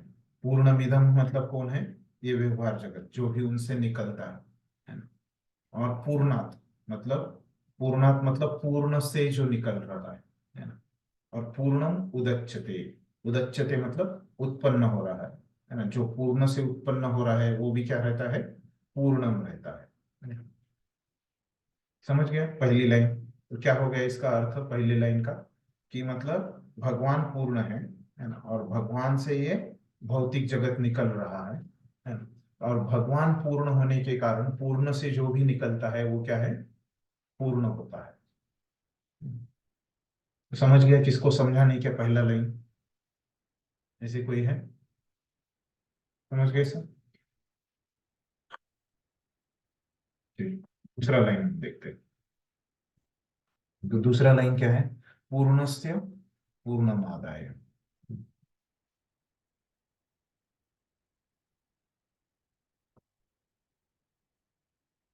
पूर्णस्य मतलब पूर्ण से, है ना। तो फिर पूर्णमादाय, तो पूर्ण से अगर पूर्णस्य मतलब पूर्ण से अगर पूर्णमादाय मतलब पूर्ण से अगर आप पूर्ण निकाल देते हो, है ना, तो क्या होता है, तो उनमें से जो बचता है ना, अवशिष्यते, है ना, पूर्ण मेवावशिष्यते, है ना। तो वो जो अवशिष्य रहता है, बचता है, वो भी क्या रहता है, पूर्ण रहता है। मतलब क्या बता रहे हैं यहाँ पे, जो पूर्ण से अगर आप पूर्ण से अगर आप पूर्ण निकाल दोगे, है ना, मतलब ये पूर्ण में से पूर्ण माइनस आप पूर्ण करोगे,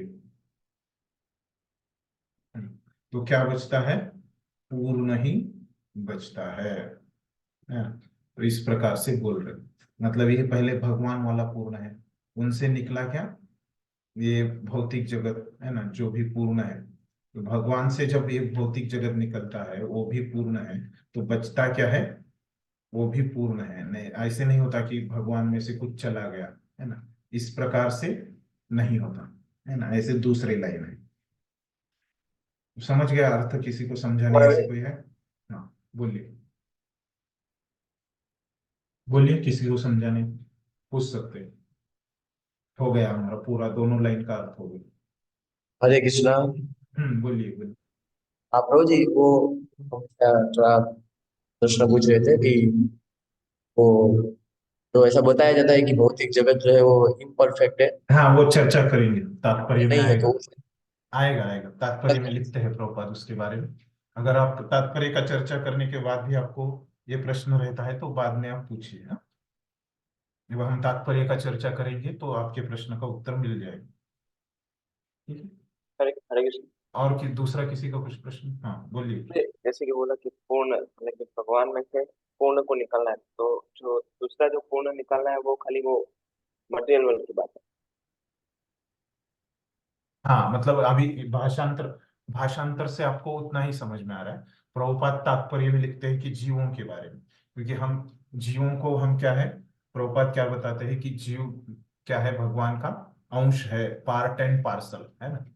हम बताते हैं कि सोल जो रहता है ना, आत्मा जो है, वो परमात्मा का क्या है, अंश है ना, पार्ट एंड पार्सल है हम लोग, है ना, किसके, भगवान के, है ना, कृष्ण के, है ना। हम पार्ट एंड पार्सल है कृष्ण के। तो हम लोग भी किससे निकल रहे हैं, कृष्ण से ही निकल रहे हैं। जैसे भौतिक जगत कृष्ण से निकल रहा है ना।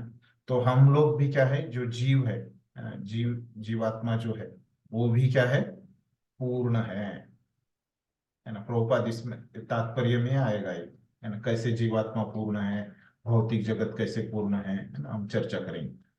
इसका भाषांतर में नहीं लिया गया, लेकिन तात्पर्य में प्रभुपाद बताते हैं कि जीव भी कैसे पूर्ण है, जो कि भगवान से निकल रहा है। ठीक है, तात्पर्य में आएगा ये विषय। यस। हम्म। और किसी को कुछ प्रश्न? अभी अर्थ समझ गया सबको? अभी हम तात्पर्य में जाते हैं।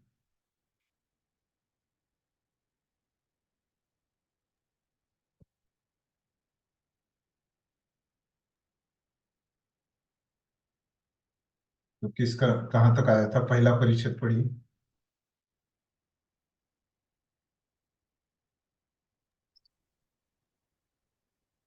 पूर्ण या परम सत्य पूर्ण पुरुषोत्तम भगवान निर्विशेष ब्रह्म या परमात्मा की अनुभूति परम पूर्ण की अधूरी अनुभूति है। पूर्ण परमेश्वर भगवान तो सच्चिदानंद विग्रह है, और निर्विशेष ब्रह्म की अनुभूति उनके सत स्वरूप या उनके शाश्वत स्वरूप की अनुभूति है, तथा परमात्मा की अनुभूति उनके सत तथा चित स्वरूपों की अनुभूति। किंतु भगवान की अनुभूति सारे दिव्य स्वरूपों, सत, चित तथा आनंद की अनुभूति है। जब किसी को परम पुरुष की अनुभूति हो जाती है, तो वह परम सत्य के इन स्वरूपों को पूर्ण रूप में अनुभव करता है। विग्रह का अर्थ है रूप। इस प्रकार परम सत्य पूर्ण रूप विहीन निराकार नहीं है। यदि वह रूप विहीन होता या वह अपनी सृष्टि की अपेक्षा किसी भी तरह कम होता, तो वह पूर्ण नहीं हो सकता। परम पूर्ण में हमारे अनुभव के भीतर तथा बाहर की प्रत्येक वस्तु होनी चाहिए, अन्यथा वह पूर्ण नहीं हो सकता। क्या बोल रहे प्रभुपाद, ये तात्पर्य में क्या विषय चर्चा कर रहे हैं कि ये पूर्ण मद के बारे में, है ना। तो भगवान कैसे पूर्ण है पहले ये समझाया प्रभुपाद, है ना। तो इसमें जो चर्चा हो रहा है ना, कौन से विषय के बारे में हो रहा है, पूर्ण मद के बारे में, है ना। तो भगवान कैसे पूर्ण है ना, ये बता रहे हैं। तो पहले क्या बोलते हैं प्रभुपाद, पूर्ण या परम सत्य पूर्ण पुरुषोत्तम भगवान है। परम सत्य और पूर्ण कौन है, ये पूर्ण पुरुषोत्तम भगवान है, सुप्रीम पर्सनैलिटी ऑफ गॉड है। तो प्रभुपाद इसमें बताते हैं कि ये निर्विशेष ब्रह्म है या परमात्मा है ना। तो ये क्या है, निर्विशेष ब्रह्म और परमात्मा क्या है, ये भी परम सत्य ही है ना। जैसे भागवतम में बोला गया है ना, कि ब्रह्मेति परमात्मेति भगवान इति शब्दते, है ना। तो ये क्या है, मतलब यही एक परम सत्य रहता है, उसको जो समझ रहा है ना, जो परम सत्य को व्यक्ति समझ रहा है वो पूरा नहीं समझ पाता, है ना। परम सत्य तो वही रहता है ना, उसको वो पूरा नहीं समझ पाता। तो क्या बोलते हैं उसको, ब्रह्म और परमात्मा बोलते हैं, जब वो पूरा नहीं समझ पाता, है ना। तो उदाहरण से मैं समझाऊंगा ये, है ना। तो समझो अभी मैं यहाँ पे बैठा हूँ, है ना। तो बाजू के रूम में क्या चल रहा है, कुकिंग चल रहा है ना। तो मुझे वहां से क्या आ जाएगा, वहां पे कुकिंग चल रहा है तो पहले क्या आ जाएगा, वहां से स्मेल, एक वास आ जाएगा, है ना। एक स्मेल आ जाएगा, है ना। तो वो स्मेल से मैं क्या समझू, पता चलेगा मुझे कि वहां पे कुकिंग क्या चल रहा है ना। जो मुझे स्मेल आता है वहां पे गुलाब जामुन बनाने का स्मेल आ रहा है ना। तो मतलब स्मेल से मतलब मुझे बस समझ में आ जाएगा कि, लेकिन पूरा वो समझ जाएगा कि जैसे आने का दो प्रकार का गुलाब जामुन होता है, एक लाल होता है एक काला होता है ना। दोनों का तो स्मेल वैसे सेम ही आ जाएगा, है ना। तो बस यहाँ से जब मुझे स्मेल आ रहा है गुलाब जामुन का उधर से, तो मुझे नहीं पता चलेगा कि वहां पे वो काला गुलाब जामुन बना रहे हैं या लाल गुलाब जामुन बना रहे हैं, है ना, वो नहीं पता चलेगा। तो ये जो मेरे को स्मेल से ज्ञान हो गया, वो क्या हो जाएगा, ये ब्रह्म की तरह, है ना। तो जैसे आपको अगर गुलाब जामुन का आपको पूरा ज्ञान है, होना चाहिए, तो आपका उसको क्या होना चाहिए, उसका वास भी आपको पता होना चाहिए। फिर उसका एक रूप होता है ना। वो रूप क्या है, कि वो लाल है काला है, या कैसे गोल बनाते हैं, कभी अंडाकृति आकार में ओवल शेप में बनाते हैं, है ना? ऐसे अलग अलग आकार में बनाते हैं, ये उसका रूप हो गया गुलाब जामुन का। और उसका क्या हो जाएगा फिर, बाद में एक उसका ये भी रहता है, एक रहता है वास रहता है ना। फिर उसका रूप हो गया, है ना। और फिर उसका एक क्या रहता है, टेस्ट रहता है, जिसको हम सब क्या बोलेंगे, उसका आस्वाद, या क्या बोल सकते हैं उसका, अच्छा, उसकी एक रुचि रहती है, एक टेस्ट रहती है ना? तो ये भी क्या है, ये तीनों का जब ज्ञान हो जाएगा तभी मेरे को समझ में आ जाएगा गुलाब जामुन का पूरा ज्ञान हो गया, है ना। तो ये ब्राह्मण का जब ज्ञान होता है, मतलब वो क्या रहता है, ये वास की तरह बोल सकते हैं, थोड़ा सा ज्ञान होता है। और जब रूप का ज्ञान हो जाता है ना, तब क्या हो जाता है, ये परमात्मा की तरह हम बोल सकते हैं। परमात्मा में थोड़ा ब्रह्म से और ज्यादा ज्ञान होता है। लेकिन जब भगवान का ज्ञान हो जाएगा, है ना, तो क्या हो जाएगा, हमको वो चीज का पूरा ज्ञान हो जाएगा, है ना। तो ब्रह्म में क्या होता है, भगवान का हमको थोड़ा सा ज्ञान हो जाता है ना। और परमात्मा में उससे और थोड़ा अधिक ज्ञान हो जाता है ना, पूर्ण पुरुषोत्तम भगवान का। और जब भगवान का ज्ञान हो जाता है तो क्या हो जाता है, हमको पूरा ज्ञान हो जाता है। तो वही प्रभुपाद ने यहाँ पे समझाया है ना। तो प्रभुपाद उसके लिए क्या रहते हैं, जो भगवान का ज्ञान होना मतलब क्या है, कि भगवान जो है, प्रभुपाद क्या बताते हैं कि सच एक आनंद है ना?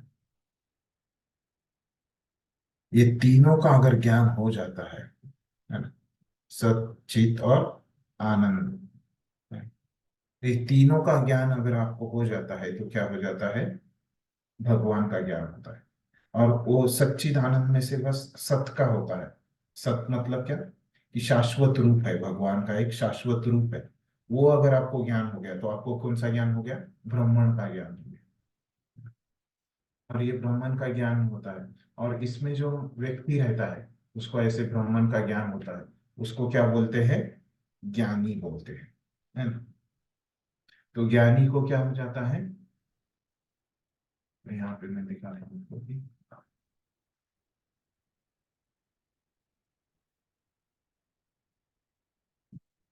यहाँ पे दिख रहा है आपको कि कैसे, ये देखिए, ये जो ब्राह्मण है ना, इंग्लिश में है। तो ये ब्राह्मण का में क्या होता है, हमको सत का ज्ञान होता है। और फिर सत में ये किसको होता है, वो किसको हो रहा है ये ज्ञान, ज्ञानी को इस प्रकार का ज्ञान हो रहा है। और परमात्मा में जब ज्ञान होता है ना, तो हमको किसका ज्ञान होता है, सत और चित दोनों का ज्ञान होता है।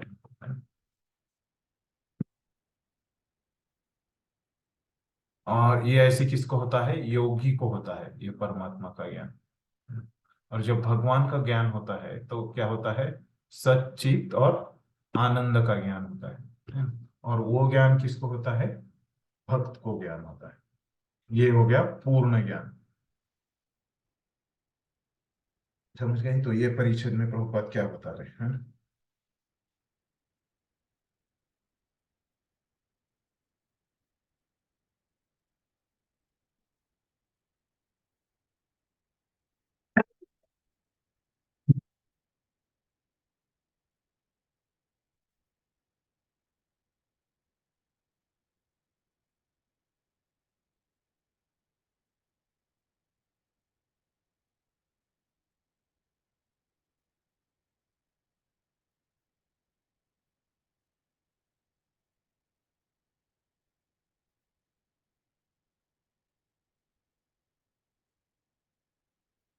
तो ये सच्चिदानंद का बताया प्रभुपाद ने इस परिच्छेद में। अ,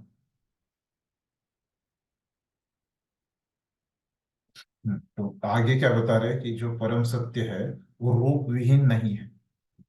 क्यों नहीं है रूप विहीन वो परम सत्य, है ना।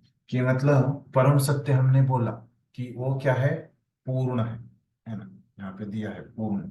अगर पूर्ण चीज, कोई चीज पूर्ण है तो ऐसे हो सकता है क्या कि उसमें किसी चीज का अभाव है ना?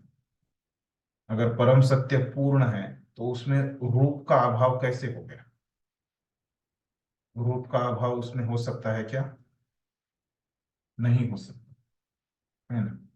तो इसीलिए प्रभुपाद बोलते हैं कि परम सत्य क्या है, रूपहीन नहीं है ना। उसको रूप है, सत्य को रूप है, क्योंकि परम सत्य अगर पूर्ण है ना, भगवान अगर पूर्ण है तो ऐसे कैसे हो सकता है कि उनको रूप नहीं है। अपनी सृष्टि की अपेक्षा किसी भी तरह कम होता है। तो ये, अगर ये सृष्टि को रूप है तो परम सत्य को भी रूप होगा ना। तो प्रभुपाद बोल रहे हैं इस तरह से। और परम पूर्ण हो में हमारे अनुभव के भीतर तथा बाहर की प्रत्येक वस्तु होनी चाहिए, अन्यथा वह पूर्ण नहीं हो सकता। तो देखिए, भगवान से जो निकल रहा है वो क्या निकल रहा है, यहाँ पे बोला कि ये जगत निकल रहा है, व्यावहारिक जगत बोलो, है ना। तो ये व्यावहारिक जगत को रूप है कि नहीं है ना, ये जगत को रूप है कि नहीं, है ना। तो अगर व्यावहारिक जगत को रूप है ना, तो ये परम सत्य को क्यों रोक नहीं है ना? क्योंकि अगर ये पूर्ण से, अगर परम सत्य से ये व्यवहारिक जगत निकल रहा है, तो अगर इसको है तो इसको भी होना चाहिए ना। पूर्ण को अगर, और जगत को अगर है ना, तो पूर्ण को भी होना चाहिए। तो तो पूर्ण को है, इसीलिए क्या हो रहा है, जगत को है। इस तरह से प्रभुपाद समझा रहे। तो इसीलिए क्या है, ये परम सत्य जो है ना, उसको क्या है कि रूप है। समझ में आ गया परिचित पहले प्रभुपाद कैसे समझा रहे कि परम सत्य को रूप है।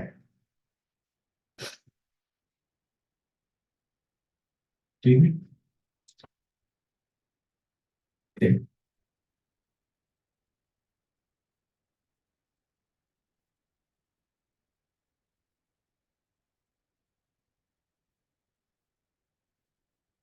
तो ये बहुत यहाँ पे पूरा देखिए, ये परिच्छेद में क्या हो गया, मायावाद का पूरा खंडन हो गया।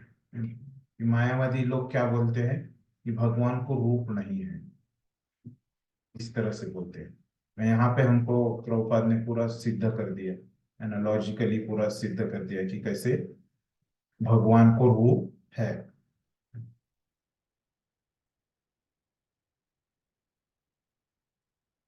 ये वाला कोई दूसरा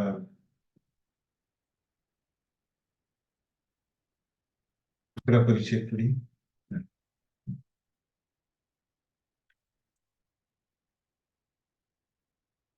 आगे वाला पढ़िए किस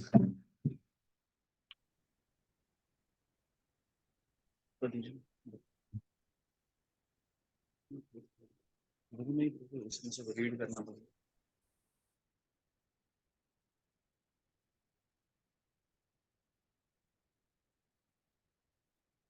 दूसरा परिच्छेद पढ़ी। जी। परम पूर्ण भगवान में अनंत शक्तियां होती है और वे सबकी सब उन्हीं के समान पूर्ण होती है। इस तरह यह दृश्य भौतिक जगत भी अपने में पूर्ण है। ये 24 तत्व जिनका यह भौतिक ब्रह्मांड अस्तित्व अस्थायी प्राकट्य है, इस तरह व्यवस्थित किए गए हैं कि इस ब्रह्मांड के पालन तथा भरण के लिए आवश्यक प्रत्येक वस्तु उत्पन्न कर सके। ब्रह्मांड का पालन करने के लिए इसकी किसी अन्य इकाई को बाह्य प्रयास करने की आवश्यकता नहीं है। ब्रह्मांड अपने निजी काल माप के अनुसार कार्य करता है, जो परम पूर्ण की शक्ति द्वारा निश्चित किया गया है, और जब वह कालावधि पूरी हो जाती है तो यह अस्थायी अभिव्यक्ति परम पूर्ण की संपूर्ण व्यवस्था से विनिष्ट हो जाती है। देखिए यहाँ पे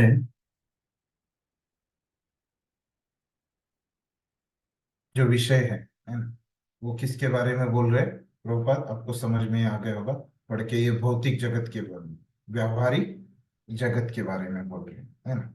और श्लोक में इसको कौन सा शब्द इस्तेमाल किया है, ओम पूर्ण मिदम, है ना।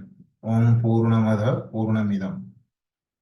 तो ये पूर्णमिदम क्या है, व्यावहारिक जगत को बोला है ना? हम समझ लेते हैं कि प्रभुपाद क्या बोल रहे हैं। तो पहले यहाँ पे प्रभुपाद क्या बोल रहे हैं कि भगवान में अनंत शक्तियां होती है ना। हम देखते हैं ये परास्य शक्ति विविधय श्रूयते, तो बहुत अनंत शक्तियां है ना, परास्य शक्ति है भगवान। और सबकी सब उन्हें के समान पूर्ण है ना। तो उनकी जब शक्तियां हैं, है ना, वो भी पूर्ण है। वो भगवान के बारे में हम देखा कि वो कैसे पूर्ण है। इस तरह यह दृश्य भौतिक जगत भी अपने में पूर्ण है ना। अभी प्रभुपाद बोल रहे हैं ये भौतिक जगत भी पूर्ण है, वो चर्चा करेंगे। ये 24 तत्व है ना, 24 तत्व इसमें रहते हैं। कौन से तत्व रहते हैं 24, जैसे अग्नि, जल, वायु, आकाश, है ना, ये पंच तत्व रहते हैं, है ना। इससे आता है फिर इसमें एक पंच अपने ज्ञानेंद्रिय रहते हैं, 5 ज्ञानेंद्रिय, 5 कर्मेंद्रिय, है ना। और फिर एक तन्मात्रा करके रहता है, वो 5, ऐसे 20 रहते हैं। और फिर उसके बाद ये परमात्मा, आत्मा, है। और ये परम एक महत तत्व बोलते हैं, है ना। और ये अपने मन, है ना। तो ऐसे ही ये 24 हो जाते हैं, 4। तो ये 24 तत्व रहते हैं, है ना। जो कुछ भी भौतिक जगत में बनता है वो ये 24 तत्वों से बनता है ना। तो भौतिक ब्रह्मांड अस्थाई प्राकट्य है ना। ये बदलते रहता है ना। ये मतलब इसकी उत्पत्ति होती है ना। फिर ये कुछ देर इसका मेंटेन होता है, फिर उसका क्या होता है, संहार होता है ना, इस तरह से होता है। लेकिन ये क्या होता है, इसका प्राकट्य अस्थाई है, लेकिन ये क्या है, पूर्ण है, इस तरह व्यवस्थित है कि इस ब्रह्मांड के पालन तथा भरण के लिए आवश्यक प्रत्येक वस्तु उत्पन्न कर सके। तो ये ब्रह्मांड ही अपने आप में क्या है, परिपूर्ण है ना, इसमें ही वो खुद का पालन वो खुद कर सकता है ना? इस तरह से बोलते हैं। फिर आगे के इसमें क्या बोल रहे हैं,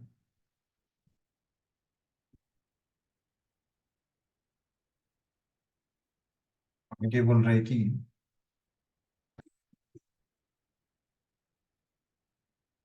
इसकी अ, किसी अन्य इकाई को बाह्य प्रयास करने की आवश्यकता नहीं, मतलब बाहर से कुछ करने की जरूरत नहीं है। ये भौतिक जगत को अगर आपको मेंटेन करना है and तो अपने आप में ये खुद को मेंटेन कर सकता है। हम चर्चा करेंगे कि कैसे मेंटेन।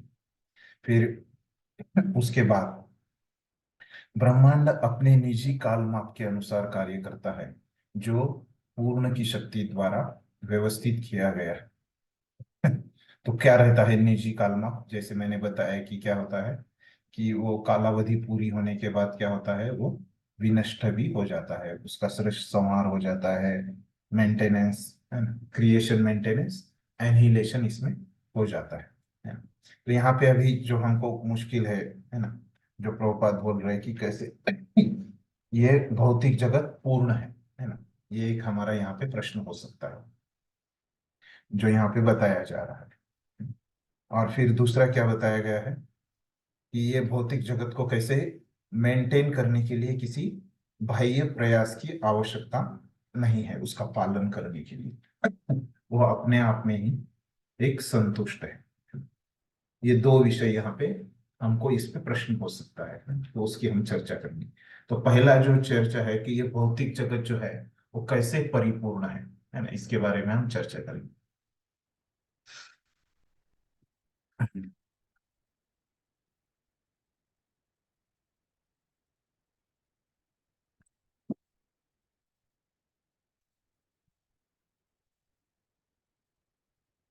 तो इसके बारे में तो देखिए, अभी कोई भी चीज है ना परिपूर्ण है या नहीं है ना, ये आपको अगर जानना है ना, तो कोई भी चीज अगर परिपूर्ण है या नहीं है, एक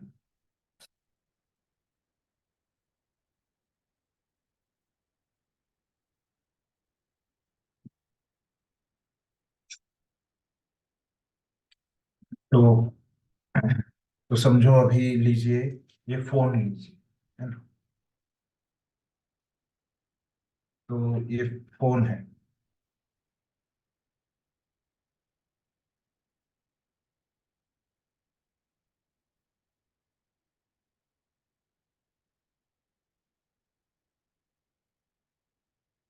तो ये फोन को अभी, ये फोन जो है वो परिपूर्ण है या नहीं है ना, तो आपको अगर तय करना है तो कैसे करेंगे आप तय?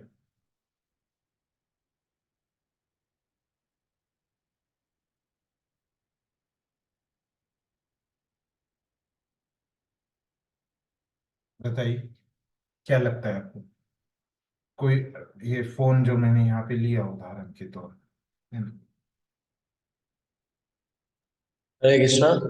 हाँ बोलिए।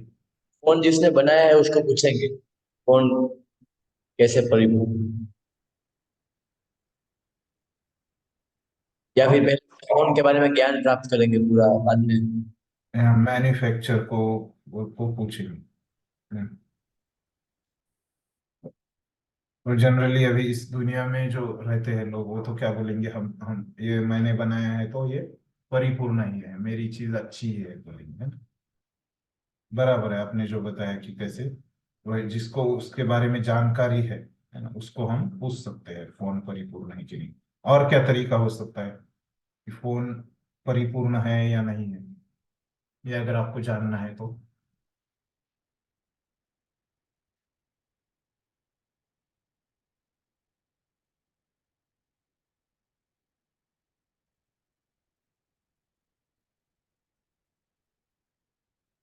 हरे कृष्ण प्रभु जी।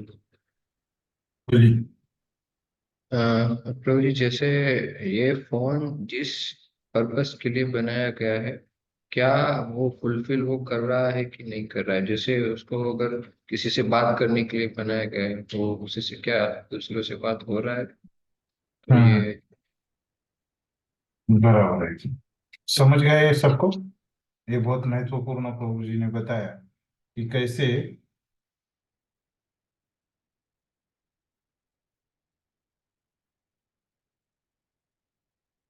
ये फोन किस चीज के लिए, इसका उद्देश्य क्या है ना? ये फोन बनाने का उद्देश्य क्या है?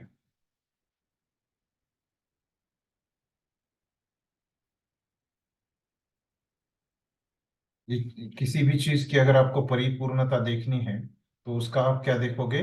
उद्देश्य देखोगे, है ना? उद्देश्य उसका क्या है ना? तो वो उद्देश्य अगर पूरा हो रहा है ना, तो वो क्या है? वो चीज पूरी है ना? उद्देश्य पूरा हो रहा है तो वो चीज पूरी है ना? तो उसी तरह से अभी ये फोन का उद्देश्य क्या है? मुख्य उद्देश्य क्या है? फोन का उद्देश्य मुख्य दूसरे लोगों के साथ बात करना। साथ बात करना है ना? तो वो अगर हो रहा है, अभी समझो मुझे किताब लिखनी है ना? नहीं तो ऐसे अभी जो मैं यहाँ पे बोर्ड पे लिख रहा हूँ, है ना? तो ये अगर मैं फोन पे लिखूंगा, है ना, तो लिख पाऊंगा क्या? लिखने का जो अगर लिखने के लिए अगर मैं ये फोन का इस्तेमाल करूंगा तो क्या करूंगा? लिख पाऊंगा क्या? नहीं लिख पाऊंगा। तो फिर अगर मैं लिखने के लिए फोन का इस्तेमाल करता हूं तो मुझे क्या लगेगा? ये फोन जो है वो अपूर्ण लगेगा, है ना? पूरा नहीं लगेगा। आप इसमें कुछ कमी है ऐसे मुझे लगेगा। और ये फोन अगर मैं किसके लिए इस्तेमाल करता हूँ? बात करने के लिए, है ना? कि ये कम्युनिकेशन के लिए अगर इस्तेमाल करता हूँ, है ना, तो क्या हो जाएगा? इसका जो है सही कार्य हो जाएगा। और ये क्या है कि मैं समझूंगा कि ये फोन पूर्ण है ना? मैं किसी से भी इससे बात कर सकूंगा। तो वैसे ही हमको समझना चाहिए कि ये भौतिक जगत किसके लिए बना है ना?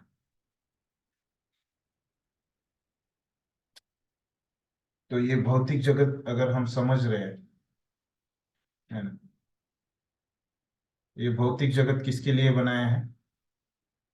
क्या उद्देश्य है ये भौतिक जगत बनाने का?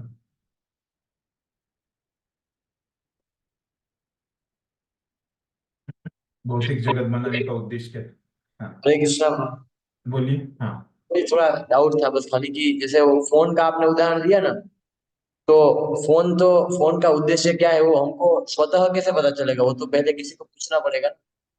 हाँ, लेकिन वो उद्देश्य हमको जब बताते हैं तब, है ना, हमको किसी ने बताया कि फोन का उद्देश्य क्या है ना, तो उसके बाद तो हमको पता चलना चाहिए ना कि वो चीज की पूर्णता किस में है, फोन की पूर्णता कैसे है ना? कोई बताएगा हमको समझ में आ जाएगा उसका उद्देश्य।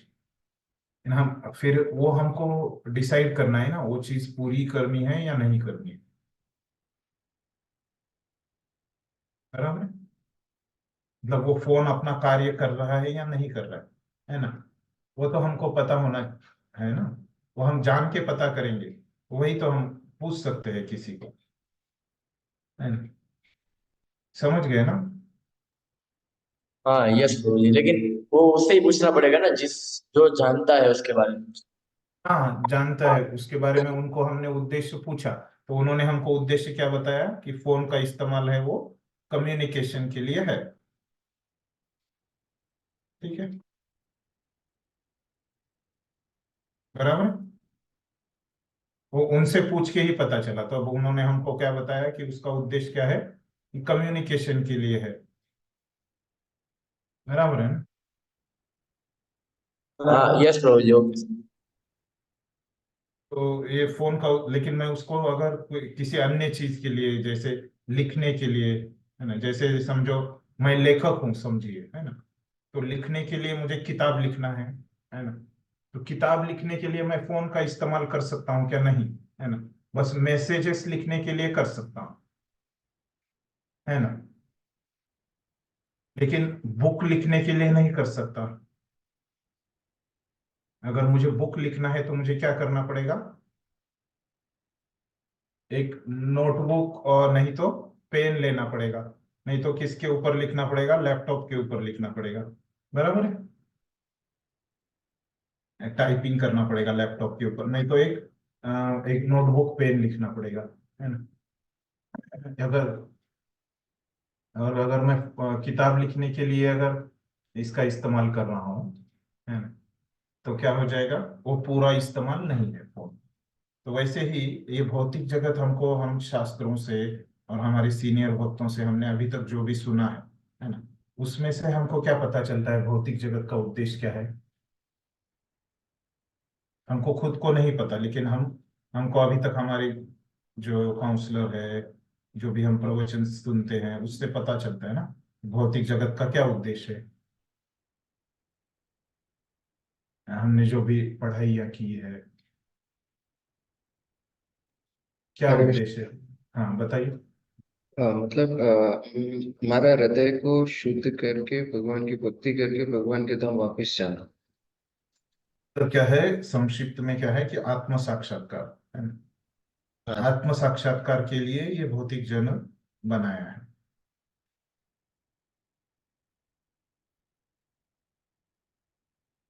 भौतिकवादी लोग क्या करते हैं? ये भौतिक जगत जो है वो अपनी खुद की इंद्रिय तृप्ति के लिए इसका इस्तेमाल करते हैं, है ना। इसीलिए उनको क्या लगता है? ये भौतिक जगत पूरा नहीं लगता, इसमें कुछ अपूर्णताएं उनको लगती है ना? जब आप ये भौतिक जगत आत्म साक्षात्कार के लिए इस्तेमाल करोगे, तब आपको समझ में आ जाएगा कि ये भौतिक जगत कैसे पूर्ण है ना। इंद्रिय तृप्ति के लिए करोगे तो क्या हो जाएगा? ये अपूर्ण दिखेगा आपको भौतिक जगत, ठीक है। तो ये भौतिक जगत को जो पूर्ण बोला है ना, तो किस अर्थ में यहाँ पे बोला गया है कि इसका इस्तेमाल आप किस तरह से करते हो, है ना। समझे?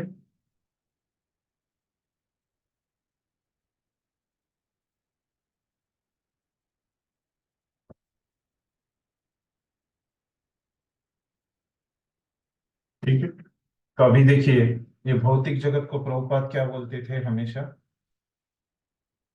एक जेल की तरह है ना। इस तरह से प्रभुपाद बोलते थे, ये भौतिक जगत एक जेल है ना? तो अभी ये जेल है ना। किस तरह से बोलते थे प्रभुपाद की जेल में क्या होता है? देखिए,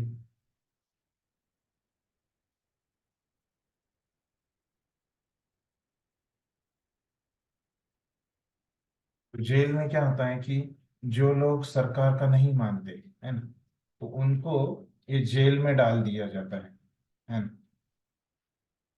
जो सरकार के नियम नहीं मानते, है ना, उनको ऐसे लोगों को ये जेल में डाल दिया जाता है। फिर जेल में क्या हो जाती है? उनको अनेक अनेक सुविधाएं दी जाती है ना।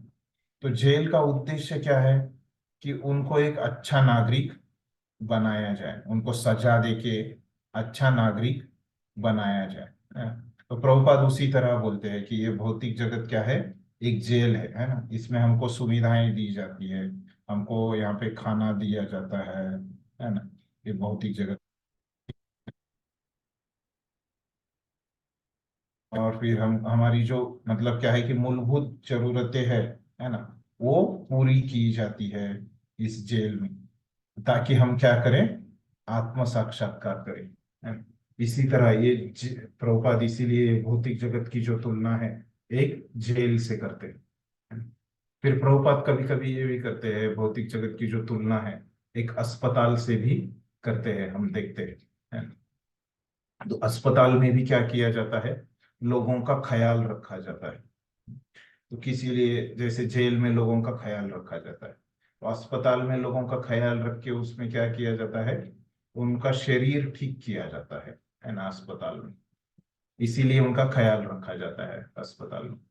तो उसी तरह हम हमारा जो बीमारी है ना, ये इंद्रिय तृप्ति करने की, उससे हमको ठीक करने के लिए प्रभुपाद बोलते हैं कि ये भौतिक जगत का इस्तेमाल किया जाता है। तो अभी यहाँ पे समय हो गया, तो इसलिए हम रुकते हैं। अभी जो दूसरा विषय था, ये हमने देखा था परिच्छेद में कि 2 विषय इसमें मुख्य मुश्किल थे समझने के लिए, है ना। कौन से 2 विषय? एक ये भौतिक जगत कैसे पूर्ण है ना, ये एक समझना मुश्किल था। और दूसरा कौन सा मुश्किल था? कि ये भौतिक जगत के पालन के लिए उसको को किसी अन्य चीज पे निर्भर नहीं रहना पड़ता, है ना। ऐसे एक यहाँ पे पॉइंट। तो वो जो दूसरा पॉइंट हमारा बचा है, वो कल हम कंटिन्यू करते हैं, ठीक है। यहाँ पे हम जाते हैं। जिसका कोई प्रश्न है तो पूछ सकते हैं।